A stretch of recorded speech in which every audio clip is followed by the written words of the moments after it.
লাগতেছে। আব্রাহাম ছাড়ো। এইভাবে কেউ বুকে কামড় দেয় নাকি? ইস ছাড়ো বলতেছি। আমার কিন্তু কষ্ট হচ্ছে। উফ, আদর করার সময় একদম কথা বলবে না। ঠিকমতো আদর করতে দাও তো। কতদিন থেকে বলতেছি যে চলো ফিজিক্যাল করি, আর এত কিছুর পর তোমাকে কাছে পেলাম জানো। একটা কথা বলবে না, চুপচাপ আদর করতে দাও। আহ লাগতেছে আমার। নিতু কেঁদে ওঠে। আব্রাহাম সেই দিকে কান্না দিয়ে নিজের চাহিদা মেটাতে ব্যস্ত হয়ে পড়ে। আব্রাহাম নিতুর ঠোঁটে ঠোঁট বসায়, তারপর টানা 2 মিনিট লিপ কিস করতে থাকে। আব্রাহাম হয়েছে, ছাড়ো, আমার লাগতেছে অনেক। ব্যথা করতেছে, প্লিজ ছাড়ো। এইভাবে করলে আমি তো মরে যাব। ইস এত ব্যথা দেয় কেউ নাকি?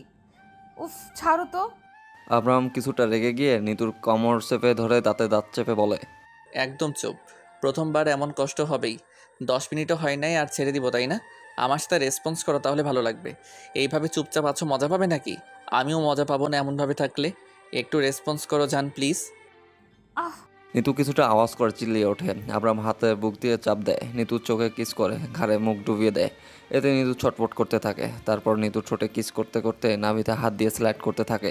নিতু উত্তেজিত হয়। আব্রাহাম হেসে কামড় আস্তে আস্তে কামড় বসায়। তারপর আবার নিতু উপরে উঠে নিতুর 2 হাত নিজের মুঠে নেয়। ইস আসতে দাও, লাগতেছে আমার। শোনা প্লিজ, ধীরে দাও। এত জোরে দিও না প্লিজ, ধীরে দাও। আব্রাহাম আসতে দাও বাল। প্রায় 15 মিনিট পর আব্রাহাম ক্লান্ত হয়ে নিতুর উপর শুয়ে পড়ে। নিতু আব্রাহামকে জড়িয়ে নিয়ে চোখ বদ্ধ করে। গলায় ঠোঁটে ছোঁয়া পেয়ে নিতু ঘুম ভেঙে যায়।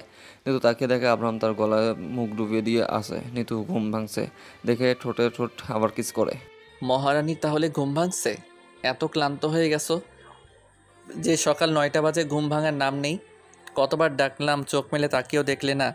যেই আদর করার জন্য গলায় কিস করলাম, ঘুম ভেঙে গেল, তাই না? কিভাবে ঘুমাবে শুনি তো? সারা রাত ঘুমাইতে দাও নাই, শেষ রাতে ঘুমাইছি, তাই ঘুম ভাঙতে লেট হলো। এখন বুকের উপর থেকে নামো তো। এই শরীরটা সারা রাত আমার উপর থেকে নামে না। কেন, খুব বেশি ভারী নাকি আমি? ও মা সোনা, রাতে সেই মজা করছি, তোমাকে ধন্যবাদ এত সুন্দর একটা মুহূর্ত উপহার দেওয়ার জন্য। আমি তো ভাবতেই পারিনি যে একটা মেয়ের মাঝে এত সুন্দর একটা সুখ খুঁজে পাওয়া যাবে। আগে জানলে তো তোমাকে আরও আগে আপন করে নিতাম। হয়েছে, এত বড় বড় কথা বলতে হবে না। সুখ পাবাই তো।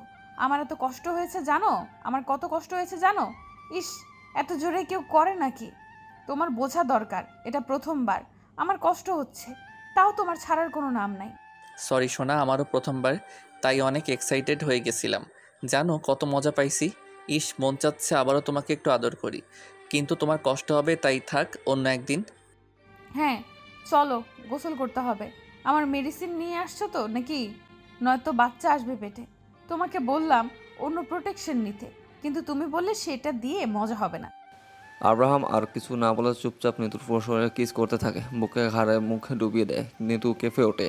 কিছুক্ষণ পর নিতুর বুকে হাত দিয়ে চাপ দেয়। নিতু কিছুটা কান্না সুরে বলে, প্লিজ আব্রাহাম, এখন আর না। আমি আর নিতে পারবো না, কষ্ট হবে আমার। এমনি অনেক ব্যথা করতেছে। আর না প্লিজ। আচ্ছা ওঠো। আব্রাহাম উঠে নিতুর ওড়না কামড়ে পেঁচিয়ে বাথরুমে চলে যায়। নিতু উঠে বেডের চাদরটা শরীরে পেঁচিয়ে নেয়। নামতে যাবে তখন বুঝতে পারে শরীরে ব্যথা করতেছে খুব। হাঁটতেও তার অনেক কষ্ট হচ্ছে। নিতু পড়ে যায় মেঝেতে। আব্রাহাম শব্দ পেয়ে বেরিয়ে এসে দেখে মেঝেতে নিতু বসে আছে। নিতুর উদ্দেশ্যে বলে, কি হয়েছে, এভাবে বসে আছো কেন? চলো একসাথে গোসল করবো আজকে। হাত দাও, আমার হাত ধরে উঠে পড়ো। আব্রাহাম আমার হাঁটতে কষ্ট লাগতেছে খুব। তোমাকে রাতে বারবার বললাম ধীরে দাও, কিন্তু না, তুমি একদম নিজের মতো করে চাহিদা মিটিয়ে নিস। একটু কষ্ট হবে, বাদ দাও তো। ব্যথার মেডিসিন নিয়ে নিও, সব ঠিক হয়ে যাবে। আব্রাহাম কথাটা বলে নিতুকে কোলে তুলে নেয়। তারপর ওয়াশরুমে গিয়ে নামিয়ে দিয়ে শরীরে থেকে চাদরটা টেনে ফেলে দেয়। নিতুর মুক্ত শরীরে ঘোর লাগা দৃষ্টি তাকিয়ে থাকে। তারপর নিতুকে কাছে টেনে নিয়ে ঝর্ণার দিকে নিতুর ঘাড়ে কিস করে। নিতু কেঁপে ওঠে বারবার। আবার নিতুকে মুখোমুখি করে ঠোঁটে ঠোঁট ডুবিয়ে দেয়। বেশ কিছুক্ষণ পর ছেড়ে দেয়। গোসল সেরে বাইরে হয়। তারপর নিতুর হাতে একটা ড্রেস ধরিয়ে দিয়ে খাবার অর্ডার করে সোফায় বসে পড়ে। তোমাকে এই ভেজা চুলে সেক্সি লাগতেছে জানো না? ইস কি ফিগার! এক রাতেই তো তোমার সৌন্দর্য বৃদ্ধি পাইছে। চুপ আব্রাহাম, বেয়াদবের মতো কথা বলো না। আমাদের বিয়ের আগে ফিজিক্যাল রিলেশনে লিপ্ত হওয়া একদম উচিত হয়নি। দূর, এখন এসব কিছুই না। চিন্তা করো না তো। আসো এইদিকে, আমি খাইয়ে দিচ্ছি, তারপর ওষুধগুলো খেয়ে নাও। আর আজকে তোমাকে কলেজে যেতে হবে না, বাসায় গিয়ে একটু রেস্ট নাও। আব্রাহাম নিতুকে খাইয়ে দিয়ে নিতুর সাথে রুম থেকে বেরিয়ে যায়। তারা রাতে একটা হোটেলে উঠেছিল। আব্রাহামের জন্য নিতুর বাসায় মিথ্যা কথা বলে রাতটা আবার আব্রাহামের সাথে কাটিয়ে দেয়। নিতু বাসায় গিয়ে মাকে ব্যথার কথা বললে ঘুমিয়ে পড়ে। ঈশা, এই ছেলেটাকে মেরে ফেলা উচিত। উফ, আব্রাহামও না, এখন আমার সারা শরীর ব্যথা করতেছে। এটা আমার প্রথমবার, ওর বোঝা দরকার ছিল। আর যেভাবে আদর করছিল, মনে হয় তার এসব আগে থেকেই ধারণা আছে। শয়তান ছেলে একটা, সারা রাত আমাকে ঘুমাতে দেয়নি আর। নিতু কথাগুলো বিড়বিড় করে বলে ঘুমিয়ে পড়ে। ঘুম ভাঙে তার দুপুরবেলা। উঠে গোসল করে নিচে মা বাবার সাথে খাওয়া দাওয়া করে নিয়ে ফ্রেন্ডদের সাথে ফোনে আড্ডা কথা বলে। তারপর গল্পের বই পড়ার জন্য বই বের করতে যাবে, তখন তার ফোনে বেজে ওঠে। কাছে গিয়ে দেখে ফোনটা হাতে নিয়ে দেখে আব্রাহাম ফোন করেছে। জান, কই ছিলে এতক্ষণ? তোমাকে কয়বার ফোন করছি দেখো। দুপুরে খাওয়া দাওয়া করছো? আর শরীরের ব্যথা এখন কেমন? ব্যথা কমছে, হ্যাঁ, খাওয়া দাওয়াও করে আসলাম মাত্র। কি করতেছো তুমি? কই আছো? ঘুমিয়েছিলাম জান, সেই জন্য ফোন রিসিভ করতে পারি নাই। জান, তুমি আমাকে বললে না কিন্তু, তুমি কি মজা পাওনি? আমি যে আদর করলাম এত কষ্ট করে, কেমন মজা পেলে সেটা তো আমার কাছে শেয়ার করলে না। ধুর আব্রাহাম, কি বলো? আমার লজ্জা করে, এভাবে বলো না জান প্লিজ। তুমি মনে হয় বুঝতে পারো নাই যে মজা পাইছি কিনা। হুম। থাক, আর লজ্জা পেতে হবে না তোমাকে। তোমার কয়টা পিক তুলে দাও তো জান, ওড়না ছাড়া পিক তুলে দিবা কেমন? এখন তো লজ্জার কিছু নাই, তোমার সব কিছু দেখা শেষ। ইস, তোমার বুকের তিলটা না মারাত্মক সুন্দর। যা দুষ্টু। আচ্ছা থামো, আমি পিক তুলে দিচ্ছি। তাও এমন দুষ্টু কথা বলবা না, ওকে? আমার লজ্জা করে, বুঝতে পারতেছো না কেন? এত দুষ্টু কথা কেউ বলে নাকি? উম্মা জান, এখন তাহলে রাখি, রাতে ভিডিও কলে তোমার সাথে কথা বলবো জান। বাই, নিজের খেয়াল রেখো। তোমার কিছু হলে আমি কিন্তু মরেই যাব। জান, কি বলো এসব? আমার কিচ্ছু হবে না জান, সাবধানে থেকো। তুমি এত ভালোবাসো কেন বলো তো? লাভ ইউ জান। মুয়া। আচ্ছা চলেন এবার এদের দুজনের পরিচয় দেওয়া যাক। নিতু অনার্স সেকেন্ড ইয়ারের স্টুডেন্ট, আব্রাহাম ভার্সিটির তৃতীয় বর্ষের স্টুডেন্ট। নিতু জাতীয় বিশ্ববিদ্যালয়ে পড়াশোনা করে। পরিবারের মা বাবা আর 3 বোন। আব্রাহাম চৌধুরী বাবা মায়ের একমাত্র ছেলে। বড়লোকের বড়লোকই ছেলে, চরিত্র কেমন হতে পারে বুঝে নিতে পারেন। আব্রাহাম বেস্ট ফ্রেন্ড রাহুল খান, দুজনের কলিজার টুকরা। রাহুলের বাবা মা দ্বিতীয় সন্তান, তার বড় বোনের বিবাহিত, একটা বাচ্চাও আছে। আব্রাহাম কথা বলা শেষ করে রাহুলের দিকে একটা মুচকি হাসি দেয়, তারপর নিতু পাঠিয়ে দেয় পিকগুলো সিন করে। আহ, মেয়েটা কি হট মাইরি! এই মেয়ে প্রথমবারই তো আমাকে চাঙ্গা করে তুলছে। ইস, বুকটাও কি সফট, শুধু আদর করতেই মন চায়। নিতুর সমস্যা হচ্ছিল, তাহলে আর একবার আদর করেই ছাড়তাম। আহ, শরীরটা এখন ফুরফুরি লাগতেছে। অনেক কয়দিন পর কোনো নারীর ছোঁয়া পেলাম। আব্রাহাম, কি বিড়বিড় করিস? কাল রাতে আবার কোন মেয়ের সাথে হোটেলে ছিলি বলতো? আজকে ভার্সিটিতে একটা ট্যুরের আলোচনা হয়েছে জানিস? মানে আমাদের ব্যাচের ছেলেমেয়েরা নিজেরাই একটা ট্যুর দিতে যাচ্ছে কক্সবাজারের উদ্দেশ্যে। কালকে আমার হোটেলে ছিলাম, অযথা আমার গায়ে বদনাম রটাস কেন বেয়াদব? তো ভালোই হয়, চল ট্যুর থেকে ঘুরে আসি। জেরিনের কি খবর? জেরিন বিয়ের প্রেশার দিচ্ছে ভাই, কি করব বুঝতে পারতেছি না আমি। উফ, অসহ্যকর একটা মেয়ে, জানিস না? এত ন্যাকামি করতে পারে, কিন্তু বেডে ন্যাকামি পাবি না, বরং সে মনে হয় নিজে ঝাঁপিয়ে পড়ে। হা হা হা, থাক। আর তোর বেডের কথা শোনাস না আমাকে। তোকে বারবার বলতেছি ছেড়ে দে মেয়েটাকে, কিন্তু না, তুই তো ধরে রাখছিস। বাল হুদাই কি আছে এই মেয়ের মাঝে? ওর ন্যাকামি আমার একদম পছন্দ না। আরে শালা বাট, তুই কি বুঝবি হ্যাঁ? যতই হোক এই ন্যাকা মার্কা মেয়েটাকে তো ভালোবাসি, তাই না? রাহুল ভাই, কি বলিস? ভালোবাসি রিয়েলি? যে মেয়ে একাধিক ছেলের সাথে বেডে শয় তাকে তুই ভালোবাসিস? রাহুল ইশারা আব্রাহামের কথা থামিয়ে দেয়। বুঝতে পারে জেরিন হয়তো রাহুলের ফোন করতেছে আর ভালোবাসি কথাটা জেরিনকে শুনিয়ে শুনিয়ে বলতেছে। জানিস আব্রাহাম, আমি জেরিনকে কতটা ভালোবাসি? ইস, মেয়েটার মাঝে কি আছে নিজেও জানি না আমি। ওকে বড্ড মিস করি, তুই বুঝবি না। তুই কি আর রিলেশন করিস যে বুঝবি? যেদিন রিলেশন করবি সেই দিন দেখতে বুঝতে পারবি ভালোবাসা কি। অপর পাশ থেকে জেন খুশি খুশি ভাব নিয়ে ফোনটা কেটে দেয়। বুঝতে পারে রাহুলের অজান্তেই ফোন রিসিভ হয়েছে, তাই রাহুল ফোন রিসিভ অবস্থায় তাকে ভালোবেসে সেসব ফ্রেন্ডকে বলতেছিল। ভালো না বাসলে কি মেয়েকে নিয়ে এত সুন্দর মন্তব্য করে কেউ? আহ, কাজ হয়ে গেছে তো, কাল ভার্সিটি চল, গিয়ে শুনি কবে যাবে আর কোথায় ঠিক করলো। তাছাড়া আর কয়দিন পর তো আমাদের ভার্সিটিতে প্রথম বর্ষের স্টুডেন্ট আসবে। হ বন্ধু, নতুন নতুন পাখি আসবে। বন্দি পাখি খাঁচা থেকে বের হওয়ার জন্য পা রাখবে ভার্সিটিতে। তারা তো জানে না ভার্সিটি লাইফ কি মজা। আব্রাহাম আর রাহুল দুজনেই দুজনের বাসা চলে যায়। রাত 12টা। আব্রাহাম নিতুর সাথে মেসেঞ্জারে টেক্সট আদান প্রদান করতে ব্যস্ত। আব্রাহাম কথার বলে মাঝখানে ভিডিও কল করে। থাক, ওর না গায়ে দিতে হবে না এখন। আমার কাছে কিসের লজ্জা? হ্যাঁ জান, এত লজ্জা পেতে হবে না, ওকে? আচ্ছা নিতু, শোনো না জান, প্লিজ। এইভাবে বলো না, বলো কি হয়েছে? ইস, তোমাকে রাতে কত সুন্দর লাগতেছে জানো, মনে হচ্ছে টুক করে গিলে খাই। ও হ্যাঁ জান, কিছু বলতে চাইলে যে? জান, গেঞ্জি খুলে ভিডিও কলে আসো প্লিজ। তোমাকে আমার মতো করে দেখার ইচ্ছা করতেছে। ইস, কাল রাতের কথা মাথা থেকে বের করতে পারতেছি না। জান, তোমাকে আমার মতো করে একটু দেখতে চাই। আব্রাহাম প্লিজ, এসব না, আমার খারাপ লাগতেছে। কিভাবে ভিডিও কলে গেঞ্জি ছাড়া আসবো? দেখো, এমন জেদ করো না জান, প্লিজ। এমন কথা বলতেছো তো, তাই না? নিতু, আমার প্রতি কি তোমার বিশ্বাস নাই? যদি হতো, তোমার শরীর দেখি নাই। কিন্তু কালকে তো তুমি আমার কাছে ছিলে, তাই এখন ভিডিও কলে আমার সামনে আসলে কি হবে বলো? আসো তো, অযথা রাগিও না আমাকে। আব্রাহাম তুমি কি জেদ করতেছো জানো? এমন মনোভাব বাদ দাও তো। আমার ঘুম ধরতেছে, রাখো, কালকে কথা বলবো। আমাকে কাছে পাওয়ার ইচ্ছে হলে কালকে তোমার কাছে থাকবো। তাও প্লিজ ভিডিও কলে আমি শরীরের কাপড় ছাড়া আসতে পারবো না। থাক, দরকার নেই। আমার প্রতি তোমার বিশ্বাস নাই সেটা খুব ভালো করেই বুঝতে পারতেছি। এই তোমার ভালোবাসা জান। ছি, তুমি আমাকে বিশ্বাস করতে পারতেছো না। আমি কখনো ভাবি নাই তুমি আমাকে এইভাবে অবহেলা করবে। আব্রাহাম সুযোগ বুঝে কলটা কেটে দিয়ে হাত পা ছড়িয়ে শুয়ে পড়ে। তারপর মাথা ধরেছে, এখন লম্বা একটা ঘুম দিতে হবে। এদিকে নিতু মন খারাপ করে আব্রাহামের উপর রাগ করে আছে। উফ, কি দরকার ছিল আব্রাহামের বিরুদ্ধে যাওয়ার? ছেলেটা আমাকে কতটা ভালোবাসে সেটা তো আমি জানি। যাক, কালকে তাকে না হয় খুশি করে দেব। আজকের মতো একটু ঘুমিয়ে নেই, নয়তো ছেলেটা আমাকে কাছে পেলে আবার ঘুমাতে দিবে না। জেরিনের শরীরে কোনো কাপড় নেই, তার কামড়ে রাহুল ননস্টপ কিস করে যাচ্ছে। জেরিন বিছানার চাদর খামচে ধরে রাখছে আর বারবার কেঁপে উঠতেছে। রাহুল জেরিনের বুকে মুখ গুজে দেয়। জেরিন এবার দুর্বল হয়ে যায়। রাহুলের মাথায় চুল খামচে ধরে। রাহুলের জেরিনের বুকের উপর উঠে জেরিনের হাতে দুই সাইডে শক্ত করে ঠোঁটে ঠোঁট বসিয়ে দেয়। কিছুক্ষণ পর জেরিন মুখ থেকে হালকা শব্দ বের করে। এতে রাহুল আরও পাগল হয়ে যায়। প্রায় 30 মিনিট পর দুজনে হাঁপিয়ে ওঠে। রাহুল জেরিন এর উপর থেকে নেমে বিছানার উপর শুয়ে পড়ে। রাহুল, তোমাকে কিছু বলার ছিল। বাসায় ছেলে দেখছে, বিয়ে দেওয়ার কথা বলছে সবাই বাবাকে। তাই বাবাও ভাবছে বিয়ে দেবে, আর এখন ছেলেও দেখছে। তুমি কিছু একটা করো। রাহুল জেগেই ছিল, কিন্তু মুখ থেকে কোনো কথা না বলে জেরিনের ভাবে রাহুল ঘুমিয়ে গেছে, তাই কিছু না বলে রাহুলকে জড়িয়ে নিজের ঘুমের দেশে পাড়ি দেয়। সকাল রাহুলের আগে ঘুম থেকে ভাঙে, উঠে গোসল করে এসে জেরিনকে ডাক দেয়। জেরিনও ফ্রেশ হয়ে এসে রাহুলের পিছন থেকে জড়িয়ে ধরে কাঁধে মুখ দিয়ে বলে, এই, কালকে এত তাড়াতাড়ি ঘুমিয়ে পড়েছিলে কেন? শোনো, বাসা থেকে ছেলে দেখছে, আমাকে বিয়ে দেবে। তুমি কিছু একটা করো, নয়তো দেখবা আমি অন্য কারোর বাসরে। আমার শরীরে তখন অন্য কারোর ছোঁয়া থাকবে।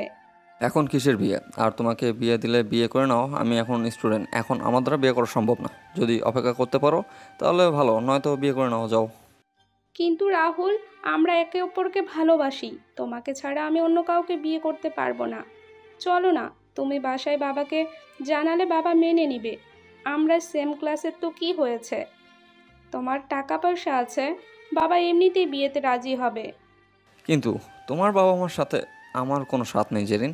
আমি এখন বিয়ে করব না। রিলেশন চলাকালীন তোমাকে বলছি আমি যে আমি যখন পড়াশোনা শেষ করব তখন বিয়ে করব। এর আগে আমার নিজের করে পাওয়া না কখনো। রাহুল প্লিজ, আমি মানছি তুমি বলেছিলে, কিন্তু এখন আমাদের মাঝে ফিজিক্যাল সম্পর্ক তৈরি হয়েছে। আমি চাই না আমার এই শরীরে অন্য কেউ দখল করুক। চলো না, পালিয়ে বিয়ে করি, আমরা আলাদা থাকবো। আমাকে পাগল কুত্তা কামড় দেয়নি যে তোমাকে বিয়ে করব। সরো সামন থেকে। ফিজিক্যালি আমি করতে চাইলেও তুমি আমাকে সায় দিচ্ছ। আমি একা দ্বারা কিছু সম্ভব না, ওকে? তাই এমন ন্যাকা কান্না না করে মন চাইলে বিয়ে করে নাও। রাহুল জেরিনকে নিজের কাছ থেকে এক ঝটকা মেরে সরিয়ে দেয়। জেরিন রাহুলের পায়ের পরের কাছে কান্না করতে থাকে আবেগের বশে। সে কি করবে না করবে বুঝতে পারতেছে না, এখন খুব ভালো করে বুঝতে পারতেছে। তাছাড়া ছেলে বাসা থেকে দেখা শুরু করেছে, 7-8 দিনের মধ্যে বিয়ে দিয়ে দিবে, সে খুব ভালো করেই জানে। সরি রাহুল, আমি তোমার কথা রাখতে পারলাম না। তোমার সাথে সারা জীবন একসাথে থাকতে পারলাম না। আমাকে মাফ করে দিও। কারণ তুমি এখন বিয়ে না করলে আমাকে বাসা থেকে বিয়ে দিয়ে দেবে। আমাদের আর কখনো দেখা হবে না। ভালো থেকো। আমাকেও মাফ করে দিও জেরিন, তুমি তো জানো আমি এখন বিয়ে করতে পারবো না। তুমি চাইলে বাসায় বিয়ে না করে দিতে পারো, আমি তোমাকে অনেক ভালোবাসি শোনা। তোমার কি এই বিয়েটা না করলে হয় না? না রাহুল, এটা হচ্ছে না। কারণ বাবা যখন বলেছে বিয়ে দেবেই, তো বিয়ে দেবেই। তুমি নিজের কেরিয়ার নিয়ে ভাবো। আসলেই তুমি ছেলে মানুষ। এখন বিয়ে করলে জীবনের আরও লক্ষ্য আছে, হয়তো তা পূরণ করতে পারবে না। জেরিন কান্না করতে থাকে, রুম থেকে বেরিয়ে যায়। রাহুল দরজা লাগিয়েতে সোফায় বসে ফিক করে হেসে দেয়। উফ, অবশেষে এই ন্যাকা মাইয়াটাকে জীবন থেকে সরাতে পারলাম। যা বাবা, আমি বাঁচলাম। ভিডিও দেখার ব্লক মেল করতে হবে না। না, যখন ভালো লাগবে না তখন ভিডিওগুলো ডিলিট করে দেই। এসব জঙ্গল ফোনে রেখে লাভ নেই। কী রে বাল, কই আছিস? ভার্সিটিতে কখন আসবি? সবাই কক্সবাজার যাওয়ার প্ল্যানটা ঠিক করছে, আমি ভার্সিটিতে এসে বসে আছি আর তুই এখনও আসিস নাই। জঙ্গল কি ঝামেলা করতেছে নাকি? আরে ব্রো নো, জঙ্গল আপনা আপনি চলে গেছে। তা তুই থাম, আমি 20 মিনিটের মধ্যে আসতেছি, ওয়েট। আর 7 দিন পর নিউডের আগমন হবে, আগে কক্সবাজার ট্যুর শেষ করতে হবে। তাড়াতাড়ি আয়, আমার একটা কাজ আছে আজকে, তাই একটু এক্সাইটেড বুঝলি। 6 মাসের ঝামেলা আজ শেষ হবে, একটু ফাস্ট আয় বন্ধু। রাহুল যখন জেরিনের কথা ভাবতেছিল তখন আব্রাহাম ফোন করে। তারপর আব্রাহামের সাথে কথা বলা শেষ করে রুমে তালা দিয়ে ভার্সিটির উদ্দেশ্যে বেরিয়ে যায়। ভার্সিটি এসে সবার সাথে মজা করতে থাকে। কালকে রাত্রে গাড়ি রওনা দেবে, 3টায় ট্যুর, ফিরে আসবে তারা। এই কই আছো তুমি? তোমাকে ফোন করেছি কতবার, ব্যস্ত দেখায় কেন? হ্যাঁ, যার সাথে কথা বলছিলে কার সাথে কথা বলছিলে এতক্ষণ? কই আছো তুমি? এখন রাত 11টা, তুমি হোটেলে আসতে বলে নিজেই ওঠাও? আমি ফ্রেন্ডের সাথে কথা বলছিলাম, তুমি উপরে রুমে আসো। আমি তো রুমেই আছি তোমার অপেক্ষায়। পাগল, আগে রুমে এসে তো দেখবা আমি আছি নাকি নাই। ও সরি, আমি তো জানতাম না তুমি রুমে আছো। আরে পাগল, আমি সেই 9টা থেকে এখানে বসে আছি জানো না? আর আমি জানতাম নাকি যে একই রুম বুক করবা? হোটেল যেহেতু অনেকেই তো বুক করতে পারে। কথা না বলে উপরে আসো। হুঁ, গাদা মেয়ে, এটা আমার হোটেল আর এটা আমার রুম। এই রুম আর কেউ বুক করবে কিভাবে? এই রুমটা আমার প্রিয়, এখানে যে আমার কত নারীর সাথে সময় কাটানোর স্মৃতি আছে। কই রে? যাচ্ছি। কি বিড়বিড় করছিল বলো তো? কিছুই তো শুনতে পাইনি আমি। এই দরজা খোলো, আমি দরজার বাইরে দাঁড়িয়ে আছি। রুমে ছিলে আমাকে তো বলবা তাই না? 2 ঘন্টা থেকে তোমাকে ব্যস্ত দেখায় ফোনে। সরি, রুমে আসো। আমি আসলে একটা বিষয় নিয়ে ফ্রেন্ডের সাথে কথা বলছিলাম, খুব দরকারি, সেজন্য তোমার কল ব্যাক করতে পারি। জান জান, তুমি কি রাগ করছো আমার উপর? আব্রাহাম নিতুকে রুমে টেনে দরজা লাগিয়ে কথাগুলো বলে। এতে সুন্দর করে বললে, কি রাগ করতে পারা নিতু? নিতু মাথা নড়ায়। আব্রাহাম নিতুকে কোলে তুলে নিয়ে বিছানায় শুয়ে দেয়, তারপর ঘাড়ে কিস করে জড়ায় ধরে। সরি আব্রাহাম, কালকে তোমার আবদার পূরণ করতে পারি নাই। আসলে আমার কেমন জানি লজ্জা করছে ভিডিও কলে ওইভাবে আসতে। রাগ করো না, কালকের বিষয় নিয়ে যান প্লিজ, আমাকে খুশি করে দাও। রাগ করবো না তাহলে, কারণ কালকে তুমি আমার রোমান্টিক মুড নষ্ট করে দিছো। এখন চুপচাপ জামা নিজে খোলো, একদম বিরক্ত করবে না আজ। নিতু চুপচাপ আব্রাহামের কথা মতো কাজ করে। আব্রাহাম নিতু শরীরের উপর উঠে শরীরের সব জায়গায় হাত দিয়ে স্লাইড করতে থাকে। নিতু যখন দুর্বল হয়ে আব্রাহামের ঠোঁটে ঠোঁট বসিয়ে, তখন আব্রাহাম একদম নিতুর নিজের কাছে নিয়ে নেয়। প্রায় ঘন্টার খানিক পর আব্রাহাম ক্লান্ত হয়ে নিতুর উপর শুয়ে থাকে। শান্তি হয়েছে তো, নাকি আরও প্রয়োজন বলো? তোমাকে সুখ দেওয়ার জন্য কষ্ট করতেও রাজি আছি আমি। আমার যতই কষ্ট হোক না কেন, তোমাকে সুখ দেওয়ার জন্য আমি তৈরি। তবে প্লিজ ভিডিও কল বা পিক কখনো চেও না। কাল থেকে আর কিছু নিব না, আর ভিডিও কলেও বিরক্ত করবো না। জান, চিন্তা করো না, আজ থেকে তোমার সব লজ্জা কমে যাবে, আর ভিডিও কলে বিরক্ত করবো না। চলো একটু ঘুমিয়ে নাও, নয়তো আবার জ্বালাবো তোমাকে, সহ্য করতে পারবে না। চা দুষ্টু, ঘুমাও, একদম এসব বলবা না। না, ঘুমিয়ে পড়ো, তোমার চোখে মুখে ঘুমের আভাস পাওয়া যাচ্ছে। আব্রাহাম ঘুমিয়ে পড়ে। নিতু ঘুমিয়ে পড়ে আব্রাহামকে শক্ত করে জড়িয়ে ধরে চোখ বদ্ধ করে। সকালে আজ নিতুর ঘুম আগে ভাঙে যায়, এমনি এমনি ভাঙে নেই, শরীরে ব্যথা অনুভব করতে তার কারণে জেগে যায়। যখন মেলিয়ে তাকে আব্রাহাম তার শরীরে হাত দিয়ে স্লাইড করতেছে আর মাঝে মাঝে বুকে চাপ দিচ্ছে। নিতু আব্রাহামের গলায় জড়িয়ে ধরে ধীর কণ্ঠে বলে, জান কি করতেছো? সকাল সকাল কি শুরু করছো তুমি? সরো, গোসল করতে হবে। ঘুমের সুযোগ নিচ্ছ কেন? হাস্যকর না? তুমি তো এমনি আমার ঘুমের সুযোগ নিতে যাবো কোন দুঃখে? তোমাকে আদর করে ইচ্ছে হলো, চলো একটু আদর করে দেই। নিতু কিছু বলার সুযোগ পায় না। তার আগে আব্রাহাম তাকে নিজের সাথে মিশিয়ে নেয়। 20 মিনিট পর নিতুর শরীর থেকে নেমে নিতুকে কোলে তুলে নিয়ে গোসলে ঢুকে পড়ে। গোসল করে খাওয়া দাওয়া করে নিতুকে নিয়ে আবার সেই রুম থেকে এসে মুখোমুখি বসে। আব্রাহাম হালকা মুখে লুকিয়ে হাসে। তোমাকে কিছু কথা বলতে চাই নিতু। তুমি তো জানো তোমাকে কতটা ভালোবাসি আমি। আমি তোমাকে বিয়ে করতে চাই। চলো এইভাবে অবৈধ সম্পর্কে না থেকে বিয়ে করে নেই। কখনো না আব্রাহাম, পাগল হয়েছে তুমি? বাবা দেশের বাইরে আছে, বাবা না আসলে আমি বিয়ে করতে পারবো না। তুমি খুব ভালো করে জানো আমি নিজের পায়ে আগে দাঁড়াবো, তারপর বিয়ে। আমি আগেও বলেছি, আবার বলতেছি, আমার সিদ্ধান্ত থেকে আমি সরবো না। নিতু এমন করো না জান প্লিজ। আমার বাসা থেকে মা আমাকে বিয়ের জন্য জোর দিচ্ছে। তুমি তো জানো একটাই ছেলে আমি, সেজন্য বাবা মার কথা আমাকে ভাবতে হয়। আমার কোনো বোন বা ভাই নেই, সে কারণে মা বলতেছে বিয়ে করে একটা টুকটুকে বৌমা এনে দিতে। পাগল নাকি তুমি? কেবল 3য় বর্ষের স্টুডেন্ট, এখনই বিয়ে করতে চাচ্ছ? দেখো আমি বিয়ে করতে পারবো না। আমি আমার বাবাকে খুব ভালোবাসি। তুমি বাসায় বলো এখন বিয়ে করবা না। আব্রাহাম মুখ লুকিয়ে হাসে আর মনে মনে ভাবে, পাগলি মেয়ে কোথাকার। আব্রাহাম তাকে কি বলতে চাচ্ছে আর সে কি বুঝতেছে। আব্রাহাম চাচ্ছে না সেখানে তার কোনো দোষ রাখতে। সে যেন সবসময় নিজেকে মনে করে তার দোষের কারণে আব্রাহাম তাকে ছেড়ে চলে গিয়েছে। আব্রাহাম তো তাকে বিয়ে করতে চেয়েছিল, কিন্তু নিতু তো তাকে বিয়ে করতে পারেনি তার বাবার কারণে। তার বাবা বিদেশে থাকে। আর আব্রাহাম হচ্ছে এখনও স্টুডেন্ট, কোনো জব করে না। তার জন্য যেন নিতু তাকে বিয়ে করতে রাজি না হয়। আব্রাহাম নিতুর হাত ধরে মেঝেতে বসে, চোখে মুখে কান্নার ছাপ ফেলায়। নিতু প্লিজ না করো না, আমরা বিয়ে করে রাখি, চলো না প্লিজ। আচ্ছা তোমার বাবা মাকে বিয়ের কথা জানাতে হবে না, আমার মা বাবা জানবে শুধু, তাহলেই হবে। তুই মাঝে মাঝে আমাদের বাসায় যাবা, মা বাবা এতেই খুশি হবে। দেখো, এটা সম্ভব না। আমি এখন কিছুতেই বিয়ে করব না। তুমি বাসায় যদি মানাতে পারো মানাও, নাহলে আমার আর কিছু করার নেই। আচ্ছা, তুমি যখন এখনই বিয়ে করবা, তাহলে আমাকে ব্যবহার করলে কেন? নিতু কিছুটা রাগ নিয়ে কথা বলে। আব্রাহাম কাঁদো কাঁদো কণ্ঠে বলে ওঠে, আমি তোমাকে কাছে টানছি কারণ তুমি বিয়েতে না করলে তখন বলবো আমরা তো ফিজিক্যাল করছি, তাহলে এতে না করার কি আছে। আর একটা মেয়ের কাছে তার সম্মান সব। আমি সেই কারণে তোমাকে রাজি করার জন্য কাছে টানছি। আব্রাহাম নিতুকে ধাক্কা দিয়ে জোর করে চিল্লিয়ে ওঠে। নিতু কিছুটা দূরে সরে যায়, আব্রাহামকে শান্ত করার চেষ্টা করে, কিন্তু আব্রাহাম পাগলামি করতেই থাকে। নিতু না পেরে আব্রাহামকে শক্ত করে জড়িয়ে নেয়। আব্রাম, তুমি কি পাগলামি করছো? তোমার থেকে বেশি কষ্ট আমার হচ্ছে। তুমি আমার সাথে রাত কাটিয়েছো। আমার কষ্ট বুঝতে পারবে না তো এখন? নিজেকে এখন শান্ত করো। আমি কখনোই এই বিয়ে করতে পারবো না। নিতু সাপ সাপ কথাটা বলে রুম থেকে বেরিয়ে চলে যায়। আব্রাহাম দরজায় লাথি মেরে সোফায় গা এলিয়ে দেয়, তারপর রাহুলের সাথে কথা বলে ফোনটা পাশে রেখে দেয়। এবার আমি দ্বিতীয় মিশন শুরু করি। মাত্র 13টা নারীকে স্পর্শ করছি। আচ্ছা, নারীদের নিয়ে মজা করতে এত ভালো লাগে কেন? এখন রুহানির পালা। রুহানি রেডি থেকো যান, তোমাকে যে এই বেডে আসতে হবে। আব্রাহাম রুম থেকে বের হয়ে রাহুলের কাছে যায়, তারপর একসাথে দুজনে মার্কেট করতে রাতে বাসায় ফেরে। দুজন কক্সবাজার যাওয়ার জন্য তৈরি হয়। মোট 50 জন স্টুডেন্ট যাচ্ছে তারা। 3টা হাইস আর একটা কার করে আব্রাহাম তার ভালো কিছু বন্ধু একসাথে গাড়ি কক্সবাজারের উদ্দেশ্যে ছেড়ে দেয়। রাত 2টার দিকে কক্সবাজারে এসে গাড়ি দাঁড় করায়। আগে থেকে আব্রাহাম রুম বুক করে রাখছিল, সেজন্য সবাই কাউন্টার থেকে চাবি নিয়ে নিজ নিজ রুমে চলে যায়। আব্রাহাম আর রাহুল একা একটা রুম করে নেয়, আর বাকিরা এক রুমে 4 জন করে থাকে। ছেলে মেয়ে উভয় আছে এখানে। আমাদের কক্সবাজার এত সুন্দর কেন বল? বালুর চরে দাঁড়িয়ে থেকে ওই দূর আকাশে তাকিয়ে থাকতে এত ভালো লাগে কেন? যখন ঢেউ এসে ভরিয়ে দেয় তখন মনটা আনন্দময় হয়ে ওঠে।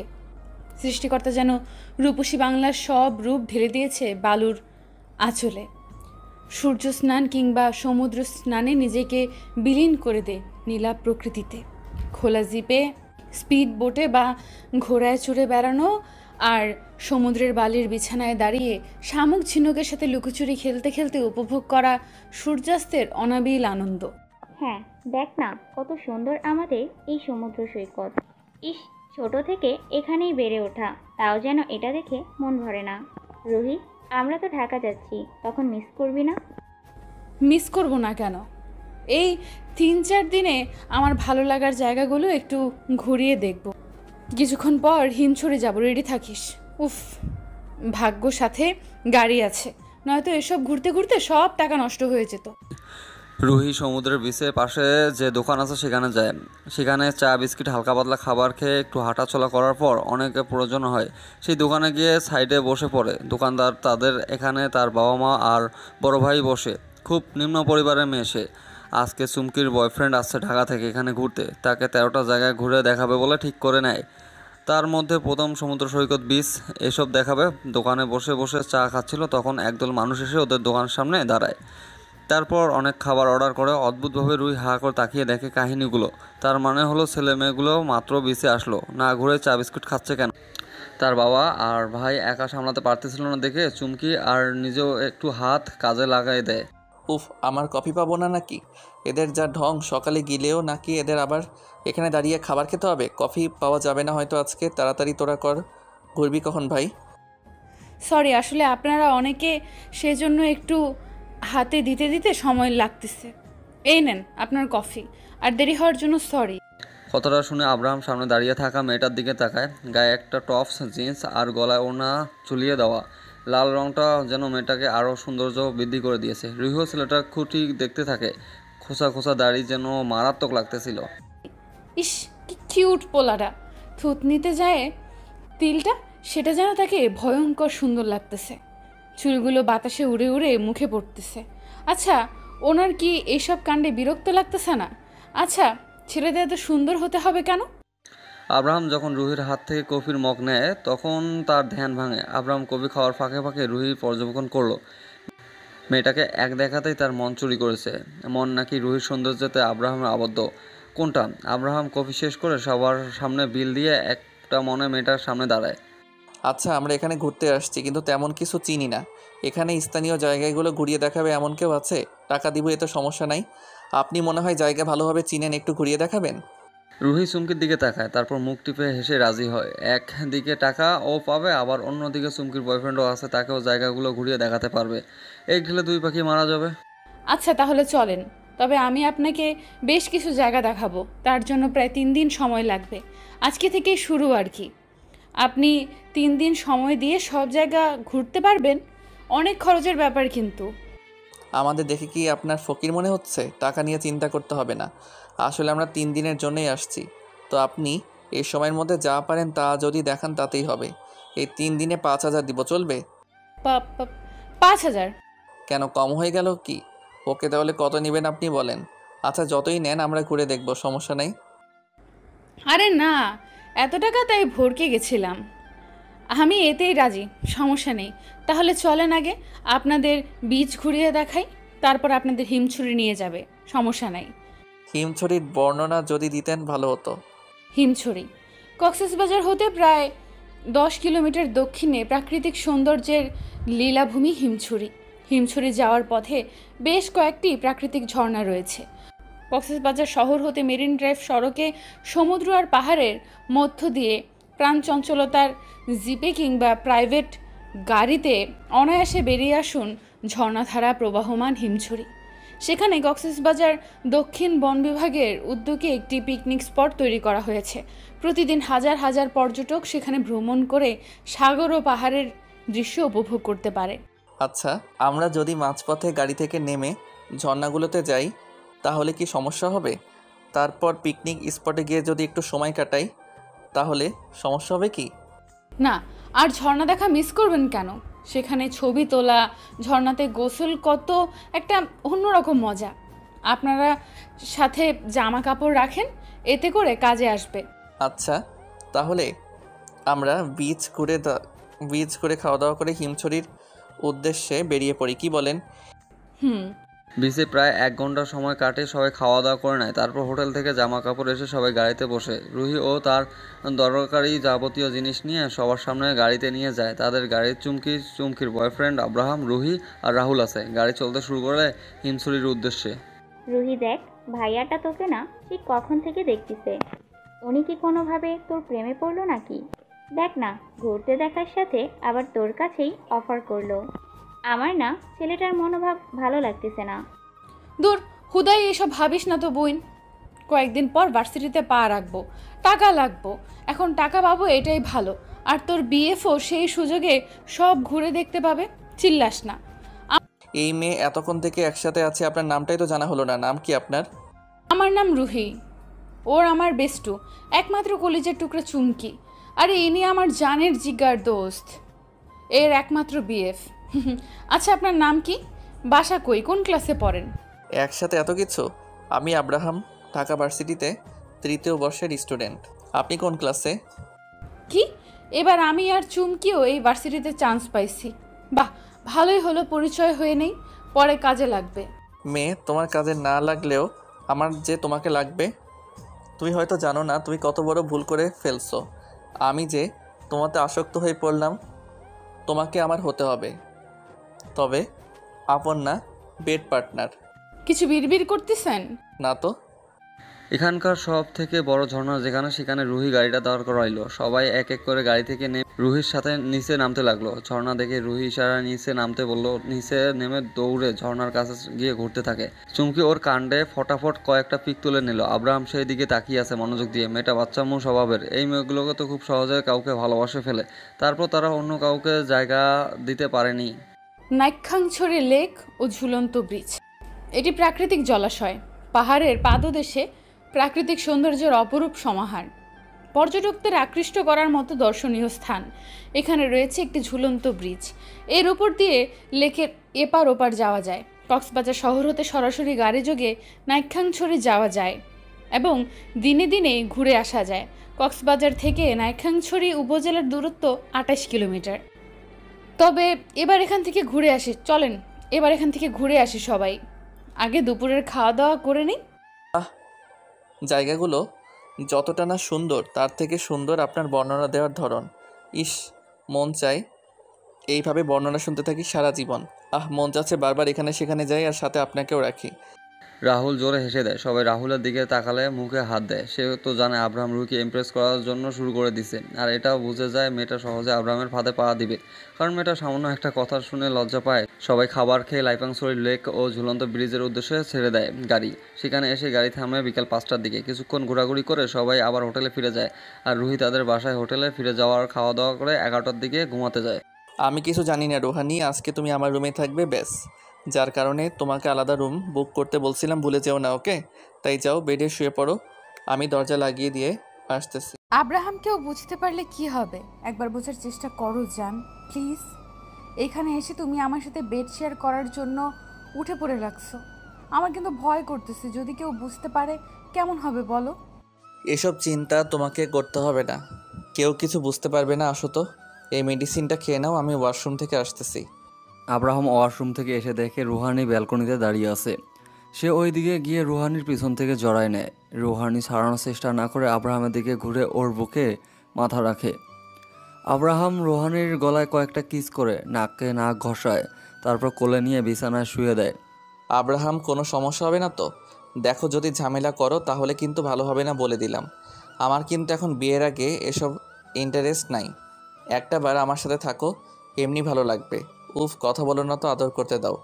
আব্রাহাম রুহানিকে আর কোনো কথা বলতে না দিয়ে রুহানির মুখে মুখ গুজে দেয়। রুহানি কেঁপে ওঠে। কিছুক্ষণের মধ্যে দুজনের জন্য এক অন্যরকম সুখের মুহূর্ত হয়ে ওঠে। রুহানি, রুহানি ওঠো, ভোর হয়ে গেছে, নিজের রুমে যাও। রুহানি, উফ, এই মেয়েটা অসহ্য, এখন যদি কেউ দেখে তাহলে তো আমার কপাল খারাপ। এখানে জিসা আছে, ও যদি দেখে রুহানি আমার সাথে, তাইলে ব্রেকআপ করবে নিশ্চিত। জান একটু ঘুমাতে দাও তো, অনেক জ্বালাইছো, এখন একটু তোমার বুকে শান্তিতে ঘুমাই প্লিজ। ঘুমাও তুমিও, আমার কিন্তু রাগ উঠাবে না। তাহলে রুমে কেউ চলে আসুক আর দেখে নিক তুমি আমার সাথে আছো। যাক, যা ভালোই হবে, তখন সবাই মিলে তোমাকে আর আমাকে ধরে বিয়ে দিবে, আর তখন তোমাকে সবটা সময় কাছে পাবো। যা দুষ্টু, সকাল সকাল কি শুরু করছো হ্যাঁ? আচ্ছা ছাড়ো, সকাল সকাল গোসল করতে হবে আবার, এমনি এই ঠান্ডার সময়। উফ, যাও সরো। আর একবার কাছে শুধু ডেকো, দেখবনি কেমন লাগে। আমার তো লাগবে না জান, যা লাগবে সেটা তোমার। রুহানি আর কিছু না শুনে লজ্জায় আব্রাহামকে ধাক্কা দিয়ে উঠে পড়ে। আব্রাহাম হালকা হেসে নিজে উঠে গোসল ছেড়ে আবার বিছানায় গা এলিয়ে দেয়। 3 দিন সময় কেটে যায়। রুহি যা যা পাইছে এই কয়দিনে সব ঘুরিয়ে দেখাইছে। আজকে আব্রাহামরা বাসায় রওনা দিবে, সেজন্য ঝিনুকের মার্কেটে যায় সবাই। রুহি, কি দেখতেছিলে, কিছু কি নেবেন? না না কিছু না, এই তো এমনি আপদের চয়েস করে দিচ্ছিলাম, এই আর কি। আপনি কিছু নিচ্ছেন না যে? আপনার ছোট বোন থাকলে নিতে পারেন, খুব খুশি হবে। আমার তো ছোট বড় কোনো বোন নাই, তাহলে কার জন্য নিব? ওয়েট, আপনি চাইলে আপনাকে নিয়ে দিতে পারি। থামেন, আপনি এত সাহায্য করলেন, চলেন আপনাকে একটা ফুল ড্রেস গিফট করি। না, আমি কিছু নিব না। আব্রাহাম রুহির কোনো কথা না শুনে সবার আড়ালে রুহিকে একটা শাড়ির দোকানে নিয়ে যায়। তারপর একটা সাদা শাড়ি কিনে দেয়, সাথে ঝিনুক মালা, কানে দুল, হাতের বেজ বা যা যা লাগে সব কিছু ম্যাচিং করিয়ে দেয়। আপনাকে বললাম আমার কিছু লাগবে না, আর আপনি অযথা এতগুলো টাকা নষ্ট করলেন। উফ, আপনি তো দেখি ভারী একরোখা মানুষ। আচ্ছা তাহলে এক কাজ করেন, আপনার আম্মুর জন্য কিছু কিনেন। কখনো কি মাকে কিছু গিফট করেছেন? মায়েরা কত খুশি হবে জানেন। ও কখনো কিছু দেওয়া হয়নি, আর আমি মেয়েদের কিছু কিনতে পারি না। আচ্ছা, আপনি তাহলে পছন্দ করে কিনে দেন, আমি সাথে আসি, চলেন। রুহি ঝিনের জিনিস এর সাথে একটা শাড়ি ম্যাচিং করে কিনে দেয়। তারপর সেখানে থেকে দূরে একটা মার্কেট থেকে জুয়েলার দোকান থেকে সেখানে কিছু জুয়েলারি নেয়, আর সেটার সাথে একটা শাড়ি কেনে। আব্রাহামের মা শাড়ি পরে, সেটা রুহি শুনে নিয়েছে আগে। তারপর আব্রাহামের বাবার জন্য সেম কালার একটা পাঞ্জাবি নেয়, যাতে করে মা বাবা একসাথে পরলে সুন্দর দেখায়। বাহ রুহি, আপনার চয়েস আছে বলতে হয়। আচ্ছা, একটা কাজ করলে কেমন হয় বলেন তো? আপনাকে একবারে আমার কাছে রেখে দেই, আমি যখন কোনো কাজ করব তখন আপনি আমাকে হেল্প করবেন, তো চলেন আপনাকে আমার করে তাহলে রেখে দেই। রুহি লজ্জা পায়, ছেলেটা কী সব কথা বলতেছে, এসব কেউ বলে নাকি? রুহি কি বলবে, কিছু বলবে না বলবে সবার থেকে বিদায় নিয়ে বাসায় যায়। যাওয়ার সময় আব্রাহাম রুহির নাম্বার নেয়। বাসায় এসে রুহি আর চুমকি রেডি হতে নেয়। কালকে তারা নিউ ইয়ারের ক্লাস শুরু। চুমকি বয়ফ্রেন্ড তাদের একটা ফ্ল্যাটে 2 রুমের ভাড়া নিয়ে রাখছে। আম্মু কান্না করো না তো, আমি পড়াশোনা করতে যাচ্ছি, মরতে যাচ্ছি না। চিন্তা করো তোমার মেয়ে ভুল কিছু করবে। ভাইয়া আম্মুকে দেখে রাখিও, আমার তো ফোন আছে, ভিডিও কল করে প্রতিদিন কথা বলবো। রুহিকে কখনো একা দূরে পাঠায়নি, সেজন্য সবার একটু কষ্ট হচ্ছে, কিন্তু পড়াশোনার জন্য তো এ তো ভাবলে চলবে না। রুহি আর চুমকি সবার থেকে বিদায় নিয়ে অন্য শহরে পাড়ি জমায়। হ্যালো, কে বলতেছেন? হ্যালো, কথা বলতেছেন না কেন? কে? হ্যালো হ্যালো, দুর্বাল, কে ফোন দেয়? কথা বলে না, চুপচাপ থাকে কেরে? উফ, সকাল সকাল আমার ঘুমটা নষ্ট করে দিল। হ্যাঁ, আপনার জন্য তো এখনও সকাল আছে তাই না? তা মিস রুহি, এখন যদি সকাল হয় তাহলে বেলা হবে কখন একটু বলবেন প্লিজ? আসলে কি আজকে কার জানি প্রথম ক্লাস ছিল। এ চুমকির বাচ্চা, তুই আমাকে ডাকিস নাই কেন? ও আল্লাহ, 9টা বেজে গেছে, ভার্সিটিতে কখন যাব আমি? ইস, এত লেট হয়ে গেল ঘুম থেকে উঠতে। উফ, নতুন জায়গায় সারা রাত ঘুমাতে পারি নাই, আর সকালে এসে মরার মতো ঘুম ধরছে। আমি যে কলে আছি সেটা কি জানেন? আমার সাথে একটু কথা বলেন রুহি। আপনার কি আমার সাথে কথা বলার ইচ্ছে হচ্ছে না? এভাবে ইগনোর করতেছেন কেন? আমি কি খুব খারাপ নাকি? সরি, খেয়াল ছিল না। কেমন আছেন? কি করতেছেন? খাওয়া দাওয়া করছেন? আপনি কি ভার্সিটিতে আছেন? আচ্ছা, বরং কি শুরু হয়ে গেছে? আমাদের কি নতুন ক্লাসে ফুল দিয়ে স্বাগতম করবে না? রুহি একসাথে এত প্রশ্ন শুনে আব্রাহাম থমথম খেয়ে যায়।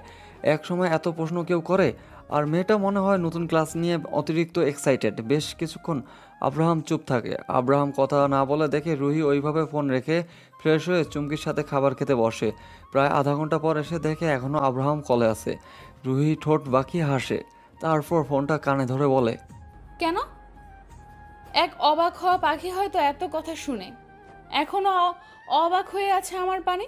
আচ্ছা, বলছিলাম কি, আমি খাওয়া দাওয়া করে রেডি হয়ে ভার্সিটির উদ্দেশ্যে বেরিয়ে পড়ছি। তা সেই আমার মুখপানে চেয়ে থাকা পাখিটাকে এবার মুখ খুলে কথা বলবে? আব্রাহাম লজ্জিত হয়। সে আসলে ভাবছিল এতক্ষণ রুহিকে নিয়ে। ফোনটা তবে ইচ্ছা করেই কাটে নাই, স্পেশালভাবে। আর কিভাবে কাউকে মায়া ফেলতে হবে সেটা আব্রাহাম খুব ভালো করে জানে। সরি, আমি আপনার কণ্ঠে এতটাই মগ্ন ছিলাম যে আপনার সাথে কথা বলার ভাষা খুঁজে পাচ্ছি না। আসলে কি এত ছটফট করে কথা কেউ বলেনি আমার সাথে? আমার মনে হয় আপনি প্রশ্ন করে মেরে দিবেন কোনো একদিন। আচ্ছা, কই এখন আপনি? ভার্সিটিতে কখন আসবেন? এই তো আমরা রিকশায় আছি, যাচ্ছি। আপনার সাথে কি দেখা হবে? এত বড় ভার্সিটিতে আপনাকে কি আমরা খুঁজে পাবো? আপনার জন্য না হয় আমি কষ্ট করে খুঁজে নিব, সমস্যা নেই। আপনার পায়ে ধুলো আমাদের ভার্সিটিতে পড়বে, ইস ভাবতেই মনটা খুশিতে ব্যাকুল হয়ে উঠতেছে। হয়েছে, আপনাকে এত পাম মারতে হবে না। আচ্ছা, কি করতেছেন আপনি? ভার্সিটিতে আছেন কি? হ্যাঁ, লজ্জা পেতে হবে না আর আপনাকে। আচ্ছা, আপনি সাবধানে আসেন, রাস্তায় ফোনে কথা বলা উচিত না। আমি তাহলে রাখি।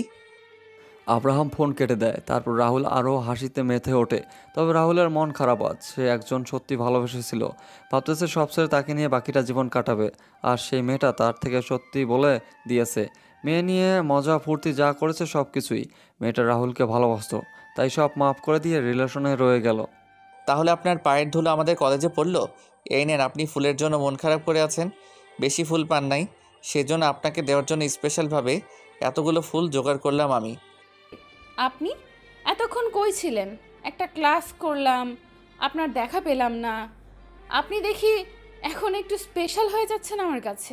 ওয়াও, এতগুলো ফুল, ধন্যবাদ। রুহি ক্লাসে আসতে লেট করেছে। সে ফুল একটা পাইছে, আর তার ফুল প্রিয় একটা পেল কেন সেটা নিয়ে খুব মন খারাপ হয়ে আছে। আব্রাহাম দূর থেকে সব দেখে না দেখায়নি। একটা ক্লাস শেষ করে তারপর একটা বড় ফুলের বুকে এনে রুহিকে দেয়। রুহি তো অনেক খুশি। তারপর চুমকির দিকে তাকিয়ে একটা চোখ টিপ দেয়। চুমকি নিজে হাসি থামাতে না পেরে সেখান থেকে চলে যায়। আচ্ছা সিনিয়র, আপনি জানেন কতটা সুন্দর?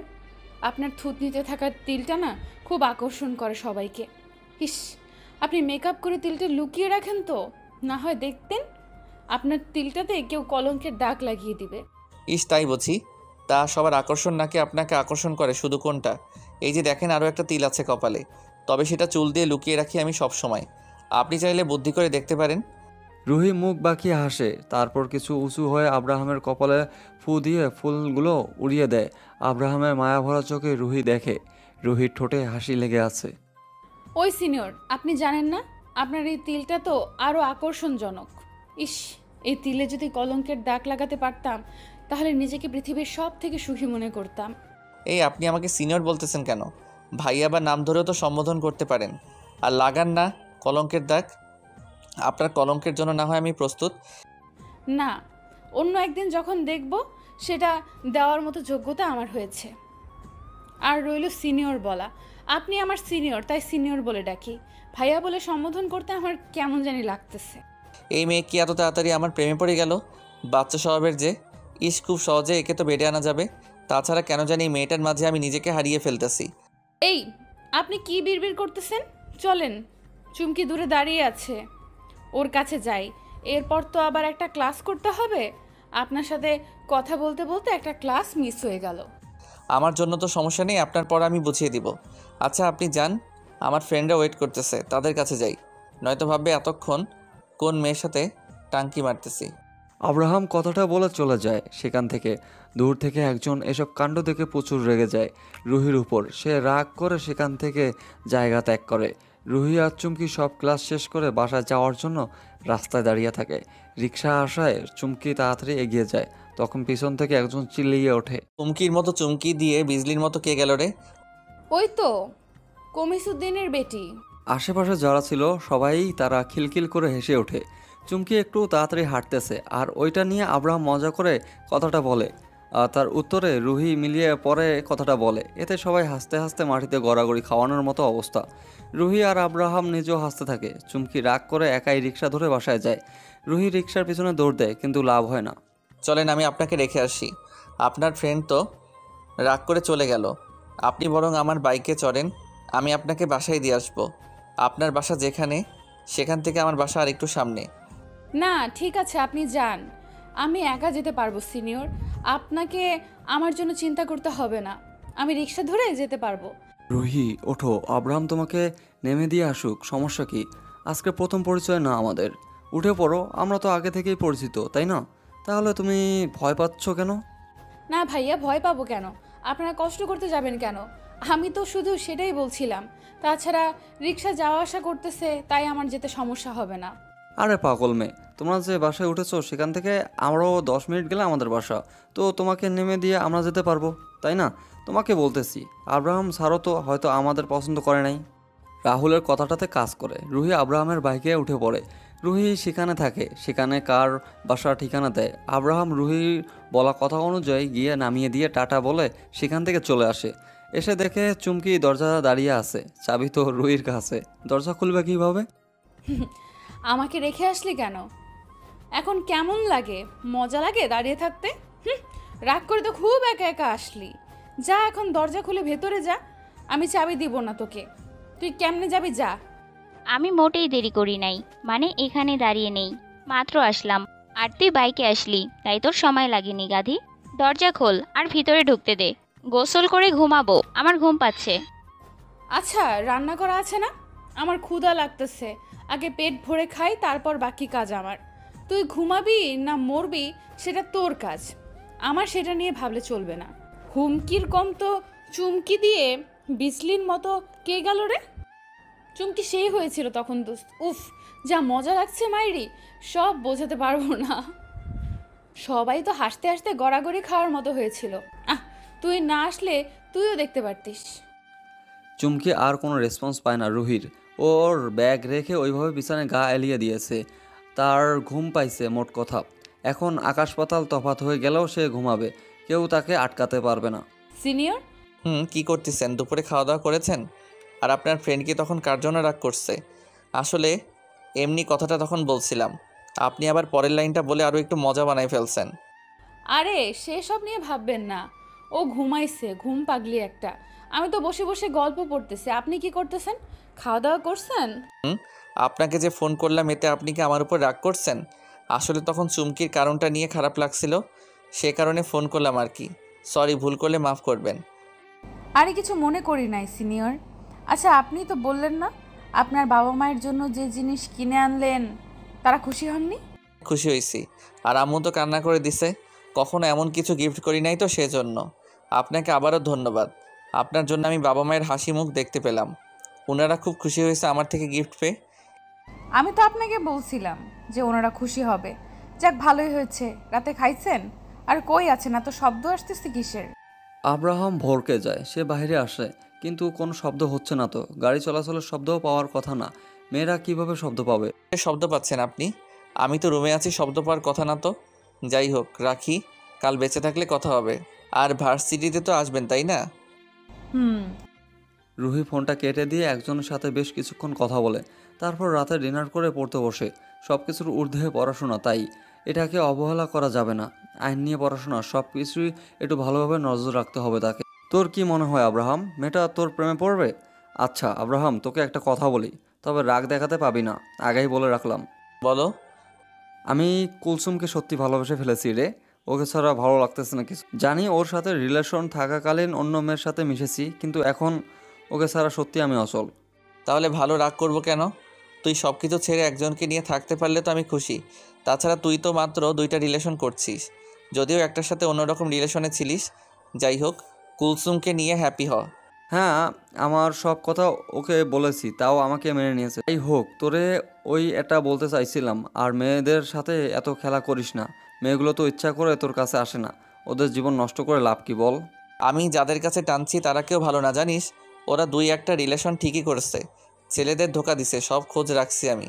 সেজন্য আমি ওদের অন্যভাবে কাছে টেনে কষ্ট দেই। তাহলে রুহিও কি তাহলে কাউকে কষ্ট দিছে? আর মেয়েটা দেখে মনে হয় অনেক অবুঝ, তার মাঝেও গন্ডগোল আছে। আসলে না, মেয়েটার এমন ব্যাকগ্রাউন্ড নাই। তাছাড়া মেয়েটাকে আমার ভালো লাগছে। ওকে তো আমি আগে থেকে চিনতাম না, ওকে সেদিন কক্সবাজারে প্রথম দেখছি। তাহলে এসব বাদ দে রে ভাই, মেয়েটার জীবন নষ্ট করিস না, সব কিছু ছেড়ে দে, ভালো হ। মেয়েটা অবুঝ, কষ্ট পেলে হয়তো মরেই যাবে। আমার ওকে চাই মানে চাই, যেভাবেই হোক ওকে ভালো লাগছে, আমার মনে ধরছে। এসব বলিস না, রেগে যাব কিন্তু। চল বাসায় যাই। হোটেলে আসলাম, তোর কথা শুনে মন মেজাজ খারাপ হয়ে গেছে। আর কিছুর ইন্টারেস্ট নাই। রাহুলও কথা বাড়ায় না, তারা বাসার উদ্দেশ্যে রওনা দেয়। পরের দিন আব্রাহাম ভার্সিটিতে প্রায় 1 ঘন্টার মতো সময় কাটিয়ে রুহির সাথে। রুহিও যে আব্রাহামকে ছাড়া কিছু ভাবতে পারে না। ভার্সিটিতে প্রায় 2 মাস সময় কেটে যায়। আব্রাহাম আর রুহি কিছুদিন গেল ভালোই কাটে। সব সময় ধরতে গেলে ফোনে কথা বলে তারা। চুমকি, তুহিন ভাইয়া তোর বিয়েতে আসবে? লে, আর কি দেখা লাগবে থুক্কু। তুহিন তো তোর নিজের ভাই। যাই হোক, এই ভুল করিস না, আব্রাহামকে ইনভাইট করার দরকার নেই। আরে তোরা সময় কাটাতে পারবি একসাথে। তাছাড়া তোরা তো আবার একসাথে লেগে থাকিস, মনে হয় শরীরের সাথে শরীর জোড়া লাগা। তা প্রেমে পড়লি নাকি বোন? প্রেম আর আমি, আল্লাহ দড়ি ফালাও, আমি উপরে উঠে যাব। শোন, আমি পড়াশোনা করতে আসছি, প্রেম করতে আসি নাই। ওকে, একদম বাজে কথা বলবি না বলে দিলাম। আব্রাহাম আমার সিনিয়র। ও, তা সিনিয়রকে ভাইয়া বলতে হয়, জানিস না? তাহলে তুই সিনিয়র বলিস, ভাইয়া বলিস না কেন? আমার তো সন্দেহ হচ্ছে তুই না আবার ডুবে ডুবে জল খেয়ে ফেলিস। তুই আব্রাহামের নাম ধরে রাখছিস কেন? তুই ভাইয়া বলিস না কেন? সর, একদম আমাকে রাগাবি না। আর আমি সিনিয়র কেন বলি সেটা তুই জানিস, তাই আমার থেকে জিজে শুনতে আসিস না। ওদের ঝগড়ার মাঝে কলিং বেল বেজে ওঠে। রুহি রেডি হওয়া শেষ, আর 2 দিন পরে চুমকির বিয়ে, সেজন্য তারা বাসায় যাচ্ছে। তখন চুমকির কথায় রুহি কিছুটা রাগ দেখায়। চুমকি গিয়ে দরজা খুলে দিলে 2 জন ভিতরে আসে। চুমকি কিছু কথা বলে ভিতরে আসতে বলে। চুমকি চল, আমার রেডি হওয়া শেষ। আমি সব রুমে তালা দিয়ে দিছি, এখন তাড়াতাড়ি কর, নয়তো গাড়ি ছেড়ে চলে যাবে, আমরা আর গাড়ি ধরতে পারবো না। কেমন আছেন রুহি? আপনাকে সুন্দর লাগতেছে। বাসায় যাবেন? এতে এত সুন্দর করে সাজার কি আছে? আব্রাহামের কণ্ঠ শুনতে পেয়ে চমকে যায় রুহি। তার সামনে আব্রাহাম আর রাহুল দাঁড়িয়ে আছে, তার মানে তারা ও যাবে। চুমকি আগে ওদেরকে বলছে এবং ঢং ধরে তার থেকে শুনতে যাচ্ছিল। আব্রাহাম পুরোনায় আবার সব কথা বলে। কেমন আছেন রুহি? আপনাকে সুন্দর লাগতেছে। বাসায় যাবেন? এতে এত সুন্দর করে সাজার কি আছে? রুহি নিজের দিকে তাকিয়ে দেখে সে কি সত্যি সেজেছে। সে তো বোরকা আর হেজাব বাঁধছে। বুঝলে আব্রাহাম কেন কথা বলতেছে, তাই আড়ালে হাসে। তারপর সবার সাথে বাস স্টেশনে চলে আসে আর বাসে উঠে পড়ে। রুহি জানালার সাইডে গিয়ে বসে পড়ে। তখন চুমকি সেই সিট না বসে অন্য একটা সিটের জানালার সাইডে এসে বসে। চুমকি এখানে বস, টিকিট তো এই সিটে। আর তুই ওখানে বসেছিস কেন? তোর কোন জামাইয়ের জায়গায় ওইটা? হ্যাঁ, আজকে শরীর ভালো লাগছে না, 2 দিন পর বিয়ে, তাই অসুস্থ হতে চাই না। জানালার সাইডে আমিও বসবো। আর এটা আব্রাহাম, ওদের সিট, এখানে রাহুল ভাইয়া বসুক। আর ওখানে আব্রাহাম। চুমকি, তুমি আমার নাম ধরে বলে কেন? আমি তোমার সিনিয়র, কিন্তু কখনো ভাইয়া বলতে দেখি নাই। রাহুলকে ঠিকই ভাইয়া বলো, আর আমাকে বলো না কেন? আব্রাহাম রুহির পাশে বসতে বসতে কথাটা বলে। এতে চুমকি কোনো ভাবান্তর হয় না। চুমকি মনে মনে আব্রাহামের 14 গোষ্ঠী উদ্ধার করে সিটে হেলান দেয়। আব্রাহাম চুমকির উত্তর না পেয়ে রুহির দিকে তাকায়। রুহি গানে ইয়ারফোন গুঁজে কিছু করতে ব্যস্ত। আপনি উঠবেন নাকি সারাদিন রাত ঘুমাবেন গাড়িতে? আমরা এসে গেছি আপনার গন্তব্যে, আর আপনি পড়ে পড়ে ঘুমাচ্ছেন? ছি ছি রুহি, আপনি গাড়িতে এত ঘুমান কিভাবে? আব্রাহামের কথায় রুহি চোখ মেল তাকায়। সে সারা রাস্তা না ঘুমিয়ে আসছে, বরং আব্রাহাম ঘুম পাড়ছিল। তখন আব্রাহাম রুহি কয়েকবার তাকাচ্ছিল। রুহি রেসপন্স না করে সেজন্য ভাবতেছে রুহি ঘুমিয়ে পড়েছে। রুহি এইটা খুব ভালো করেই পারে, না ঘুমিয়েও ঘুমের ভান ধরে থাকতে পারে, অ্যাক্টিংটা। ও সরি, কখন ঘুমিয়ে গেছি বুঝতেই পারি নাই। চলেন, চুমকি দেখি নেমে গেছে। উফ, আমার ব্যাগ কই? রাহুলকে দিছি, ও নিয়ে গেছে, চলেন আপনি। এত ঘুম আপনার? কতবার ডাকছিলাম একটু গল্প করবো সেজন্য, কিন্তু না, আপনি তো ঘুমিয়ে ঘুমিয়ে কই হারান কে জানে। আপনার ঘুমের ঘরে কেউ উঠিয়ে নিয়ে গেলেও দেখি আপনি জানতে পারবেন না। রুহি হালকা হাসে, তবে উত্তর করে না। আব্রাহাম অবাক হয়, রুহি আজকে তাকে ইগনোর করতেছে, কথা বলতেছে না তেমন কোনো প্রয়োজন ছাড়া। আব্রাহামের খুব খারাপ লাগে, কেন যেন বুকে একটা কষ্ট অনুভব হয়। সব কিছু ঠিকঠাক থাকলেও কিন্তু এখানে সব কিছু ঠিকঠাক থাকবে না, কারণ বিয়ের বাড়িতে তুহিন আছে, আর তুহিন আগে থেকে রুহিকে পছন্দ করে। এবার গল্পের আসল টুইস্ট আসতে চলেছে, আর এখানে যে তুহিনের সাথে আব্রাহামের কি হতে চলেছে শুধু দেখতেই থাকুন। এখন দেখা যাক শেষ পর্যন্ত রুহি কার হয়, তুহিনের নাকি